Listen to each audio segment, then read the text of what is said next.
Welcome to the third Wednesday of the month. It is December and we are the Lit Gals. We are excited to be here today and we are excited to have you here as well. Anna, kick us off. Hello. We are so happy that our Morgan Mason is back. My name is Anna Cook and I'm a literacy specialist all around Indiana and neighboring states. And Morgan, welcome back. We've missed you. Thank you. I missed you guys too.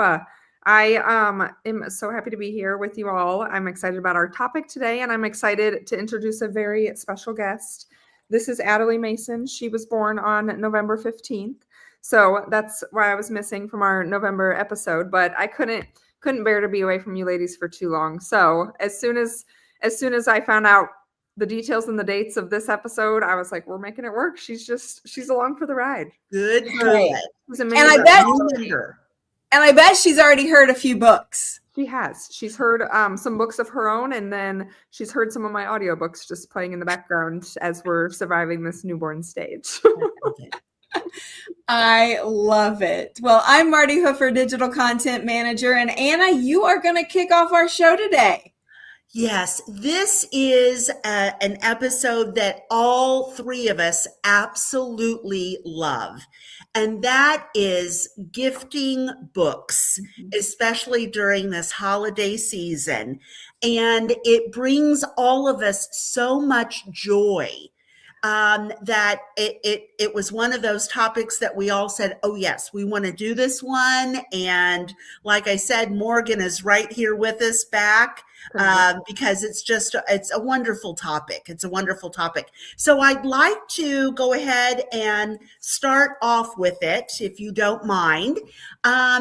So the first book that, I forgot to tell you guys. So in my family, I always give a book and then also another gift, whether it's a toy or, something else, but they always get books, and they get books until they're in high school. So anyway, our newest edition, Bennett, just came into this wonderful world a month ago. And so he gets Welcome Little One. And Martie, I know this is very near and dear to your heart, isn't it? Yes. My daughter used that book last December to tell us that she and her husband were expecting our first grandchild. So that is a very favorite book forever for me. Good. Yeah. The next one, I'm going to be giving to a nephew that's 7 and my grandson that's 6. And it's not in yet from the e-commerce place that we go to. Anyway, but it's called What Should Danny Do? And it's a series of 5 books. And so it's what should Danny do at school, on vacation, and there's some more. But I really thought that this would be a good book, especially for the young ones. Everybody, it's hard, isn't it? Yeah. School is hard. Life is hard. And I hate to say this, but even for the young ones anymore, it's just hard. And so I thought that this would be a really great book for those younger boys. Yeah. And everything. So, one thing that I wanted to bring up, and that is, when I start looking for books, I do Google and, what are some top books for 6-year-olds, etc. But it really starts me to thinking back when I had my own child, and I caught myself chuckling a couple of different times, because even though there might be some new books, the topics, still topics are the same. So for example, I have a little 6-year-old great niece, and she loves dogs. She wants anything dogs right now. And I chuckled because I thought, well, Alexandra did the same exact thing. Another one loves joke books. And once again, I just had to chuckle because I was like, well, yes, I remember, back when in second and third grade when she wanted to tell jokes all day long. And so it was nice. It just brought me a lot of joy. And the last book that I'd like to talk about is called Mrs. Spitzer's Garden. And this would be a fabulous book for parents to give to teachers, because Mrs. Spitzer, not only does she have a flower garden, but she tends to her garden, i.e. her classroom and her students inside that classroom. And it's just such a sweet, sweet book. And for me, it's a lot like a thank you book for being so wonderful to your students.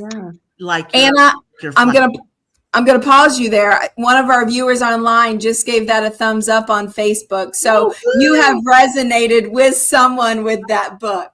And like I said, it's very unassuming. You wouldn't know what it's about until you really start reading and thinking, oh my gosh, she's really tending to her kids, her students. Yeah. So that's what I've got to offer today, girls. Morgan, I forgot one more. Morgan, can you pull it? Dragons Love Tacos. Oh my gosh. I have got, there's a sequel. There's a sequel to it. And I purchased that for 2 of my nephews as well. So, because Morgan, you just raved about it. And I know those Mason boys, they love that book. They love them. So I got that as well. Yeah. This is a great one. Yeah. So, I'm glad that you brought those up, because those were books that were gifted to us that I now gift to other people because we've enjoyed them so much. Yeah. It's funny. I gifted it to a friend who was trying to get her kid to eat something besides chicken nuggets. And I said, well, my son is obsessed with tacos because of this book and loves to eat tacos now. So I gifted her the book, and her son was also very excited about eating tacos because of that. So, but yeah, this topic was so fun to think about, especially this time of year. And especially, we're at a stage where friends are welcoming babies. So we're attending a lot of baby showers. So I was thinking about giving books from that aspect as well.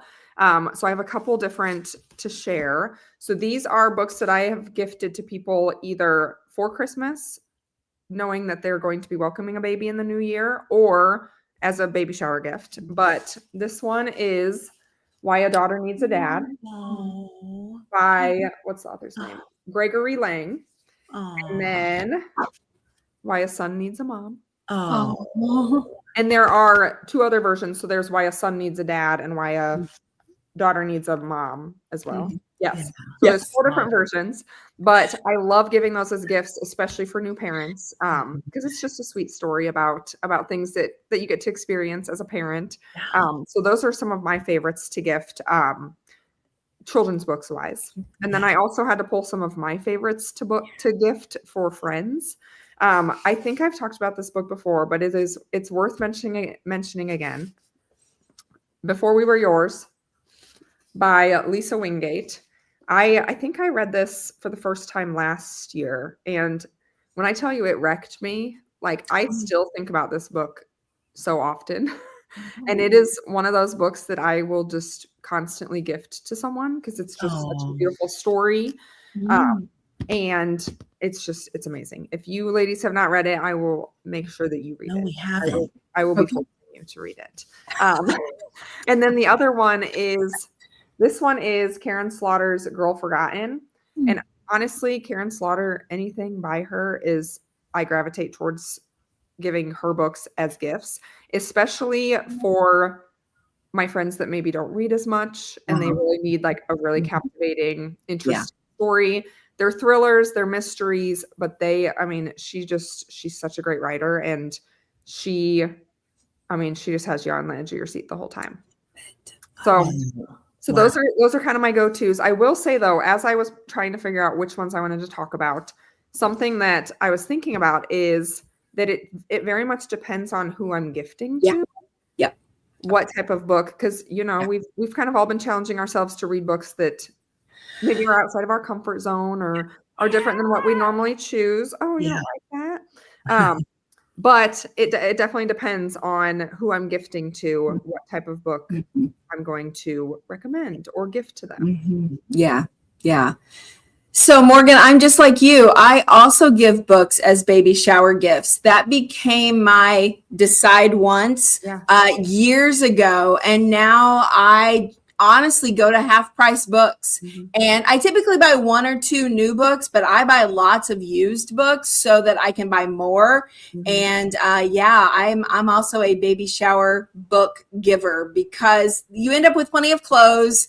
And I feel like a library is a great place to start. It's a gift that just keeps on giving. And honestly, Martie, you buying used books as a mom now myself is wonderful because half the time the kids are ripping the pages or getting their dirty fingers all over them. So that's a great Mason boys. I have boys. Yep. So when I went to choose, before I share my books for today, I'm also so excited about this episode because I am often asked for book recommendations. I had a friend text me just the other day, hey, I have to give books to a 13-year-old and a 16-year-old, both girls. What can you do to help me? That is not an unusual question I get this time of year. So book recommendations are something I love to do. And I do love to gift books because I feel like it's such... it helps the person like grow and enjoy and escape, and then they can gift the book to someone else. It's just a gift in my mind that just gives and gives and gives and gives. How I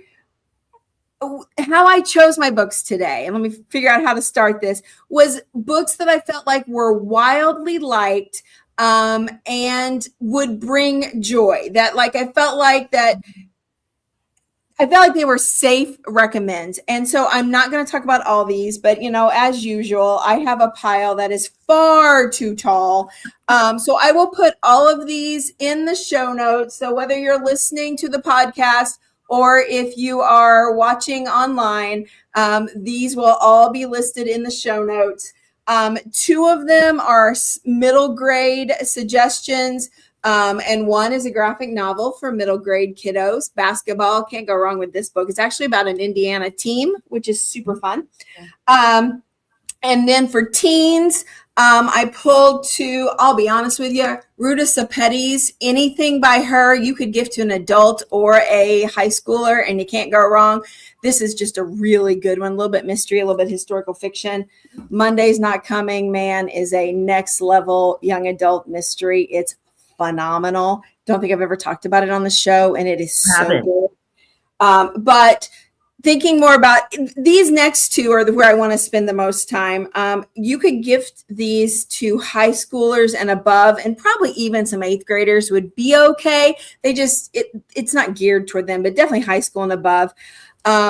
You guys know I'm a huge John Green fan. This is his first dabble in nonfiction, The Anthropocene Reviewed, and it is fantastic. Be a great book to gift, but you might also suggest that the person listen to it because, John reads these, and all they are tiny little like essays. So like this one is about the internet, and it's, 3 pages, and that's all it is. And some of them are even shorter than that.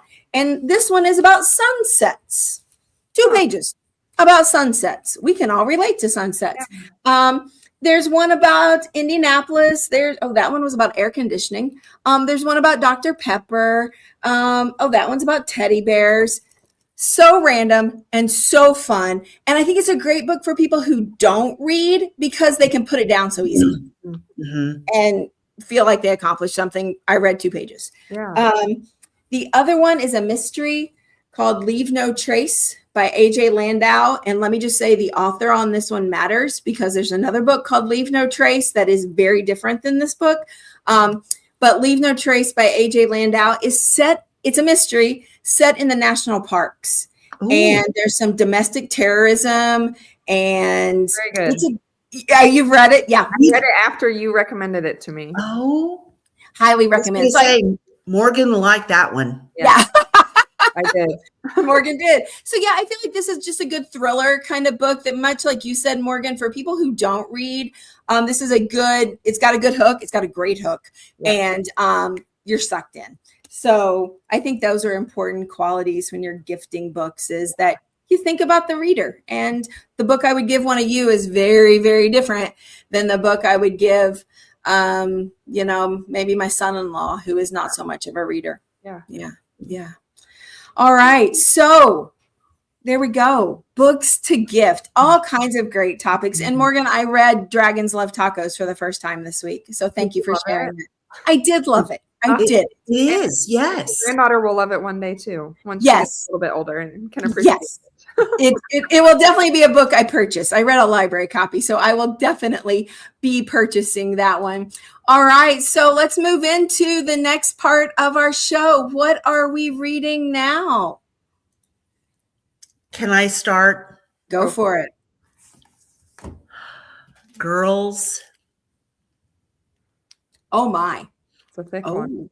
All the Colors of the Dark by Chris Whitaker. So good. It's a Read with Jenna book. And it is about a boy named Patch. He has one eye, and he has a very best friend, Saint. And it brings them from when they were in middle school all the way to adulthood.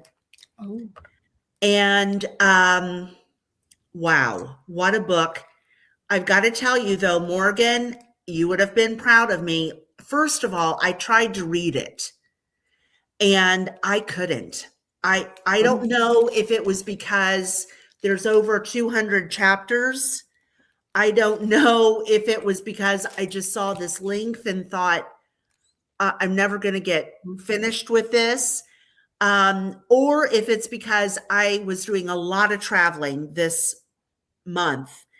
And so I picked it up on audio, Morgan, and this was phenomenal when I listened to it. I did the same thing. I listened to it. When I read it, when I started reading it, I thought, I can't do this. I just can't do this. So, and it is kind of sad. I mean, the first of it is very, very sad. And I just thought, I don't want to read this. I can't do this. But to listen to it this will be one of my favorites. So Anna, is that one of your book club books? Oh, yeah. Okay. Yeah. A book club book. Yeah. I also wanted to bring up, I'm working at a middle school, and they were reading Bridge to Terabithia. And girls, I used to have Bridge to Terabithia every single year in my 5th grade class. And I highly suggest for people to reread books. Yeah. At first I thought, oh, been there, done that, I know. But I saw it through a different lens now that I'm not necessarily teaching the class, that, I just saw it through a different lens now. And I would highly suggest pick up some books that you read, either when you were a teacher or whatever, and read them again or listen to them. Yeah. So Anna, I read, speaking of like 5th grade, I read The Witch of Blackbird Pond when I was in like 4th or 5th grade. And I remember loving it. That's what I remember, is I loved it. And then probably 5 or 6 years ago, for some reason, on a whim, I decided to pick that book up again. And I actually picked up the same copy because I still had my copy. So I read the actual book that I read that had my name written in my brand new Learn to Write cursive handwriting. But yes, it was fascinating to read a book that I knew I loved. 4 decades ago Yeah. to read it now as an adult. And it was a really neat experience. Good. Yeah. Yeah. I highly suggest it. And like I said, I just tapped upon it because I was, working with a teacher and we were reading it and I was teaching class and it was just good. It was a good experience. Yeah. Love it. It's great. So what are you reading and or listening to, Morgan, in your very crazy schedule right now? Yeah. So I'm kind of caught in I don't think this has ever happened before, at least not on a show day, where I just finished both my audiobook and my Kindle read. So I'm getting ready to start new ones. So like as of this moment, I'm not reading anything, which is so odd to say, but I do want to mention the books that I just finished. Yeah. So I just finished, I realized that I was doing quite a bit of scrolling in the middle of the night when I was feeding her. So I was like, you know what? I could be using my time better. So I've been trying to pick up my Kindle at night to read just a couple pages. And I almost think it's easier for me to then fall back asleep if I'm not like on Instagram or on social media. So anyways, I actually reread, speaking of rereading, Anna, one of Karen Slaughter's books that I loved. I read it, probably 8 or 9 years ago, but I just remember loving it so much. And it's called Pretty Girls. So I reread that on my Kindle, loved it just as much the second time. I remembered loving it. I didn't remember much about the story. So it felt like I was reading it for the first time again. It is definitely a more graphic book. So just fair warning for anyone that may pick that one up that it can be a little graphic. But it's another thriller mystery type. And then I'm getting ready to start. I pulled it up because I downloaded it on Audible to start this week. It's my book club book for January. It's called Who Fears Death by, and I'm not going to be able to pronounce her name correctly, Nadie Okorafor. I'll have to write that out for you. So sorry if I butchered it, but getting ready to jump into that one. That's my audiobook for the next few weeks. So very different books, but yeah. Fiction or nonfiction on that Who Fears Death? So it's actually fiction. I actually thought that it was going to be nonfiction when I first dove into it, but it's fiction. And it is, I want to say it's like, okay, it's historical fiction, fantasy, and fairy tale is how they are kind of promoting it on Audible. So I don't really know what to expect. You can kind of see the cover. I mean, it's different than what I would like. I didn't know what to expect. So, and you said historical fiction, fantasy, and fairy tale. Yeah. I feel like bring it back next month. We want to hear about it. I'll report back. So get ready to jump into that one. Yeah. Okay. Very different than my book club pick for January. We are reading, it's not what I'm reading right now. It's on the list to get done. But I'm going to reread, actually, Adam Grant's Hidden Potential. Wildly different than your book club, but it fits in that rereading because I read Hidden Potential about this time last year when it had first come out. Yeah. And so then my book club picked it. So I'm like, it's a book you can learn a lot from. So I'll gladly reread it. Yeah. My reading right now, I am reading, it's called The Irish Goodbye. It is also a Jenna book club pick, which is why I think you guys. Yeah. Which I think is why it crossed my path. It's by Heather Amy O'Neill. I'm not very far into it. I'm reading it on my Kindle. That's why I don't have a picture to show you. It does have a really pretty cover. But it's about a family in the Boston area. And right now we're spending a lot of time diving into the three sisters. But clearly there's been some trauma in the past, and the brother has passed away, and so I have no idea where the stories go. I'm one of those people that doesn't read the back of the cover. If someone recommends a book to me, and I consider Jenna like a personal friend who recommends books to me, if someone recommends a book and they say it's good, I'm like, oh, okay, and I just start reading. So I have no idea where this story is going, other than it's got really good characters, and I'm really enjoying it right now. I'm maybe 10 or 15% of the way through it. I kind of love that. Yeah.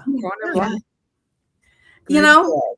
Yeah. So, all right. Well, do we have anything else to say as we wish our viewers off to wrap up this year and head into 2026? Have a wonderful holiday with friends and with family. Please don't forget to email us if you have any questions or you just want to talk. We would love to hear from you. Yes. And we're always looking for new show topics. We've got the rest of this school year slated, but we are always looking for something. Actually, something, Morgan, you said today, I jotted down an idea, so we may have to revisit that. Yeah. All right. Well, thank you for a great episode. And as always, be well. Do good work. Keep in touch.